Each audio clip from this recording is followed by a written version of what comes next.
मीरा भाईंदरमध्ये मैदानाच्या वापरावरून भाजप शिवसेनेतील राजकीय संघर्ष पुन्हा एकदा चर्चेत आलाय।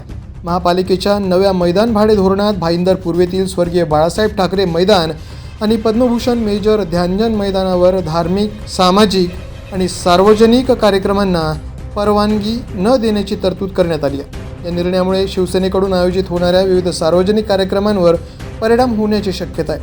या दोन्ही मैदानांवर आर्ट फेस्टिवल, कोकणी महोत्सव, दहीहंडी, नवरात्रोत्सव यांसारखे कार्यक्रम आयोजित केले जातात।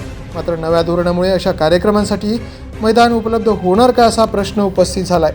विशेष म्हणजे महापालिकेच्या मैदानाचा वापर क्रीडा उपक्रमांसाठी करण्याला प्राधान्य देण्यात आलं आहे। राष्ट्रीय महत्त्वाचे कार्यक्रम आणि महापुरुषांच्या जयंती पुण्यतिथीसाठी स्वतंत्र शुल्काची तरतूद करण्यात आली आहे। तर राजकीय पक्षांचे कार्यक्रम, लग्नकार्य, साखरपुडा, प्रदर्शन आणि करमणुकीच्या कार्यक्रमांसाठी मैदाने देण्यास मनाई करण्यात आली आहे। मीरा भाईंदरमध्ये भाजप आणि शिवसेना महायुतीत असलं तरी स्थानिक राजकारणात दोन्ही पक्ष आमने-सामने आहेत। त्यामुळे मैदान धोरणाच्या आड राजकीय संघर्षाची नवी खेळी आहे का अशी चर्चा शहरात रंगली आहे। द पोलीस न्यूजसाठी अशरफ खान, भाईंदर।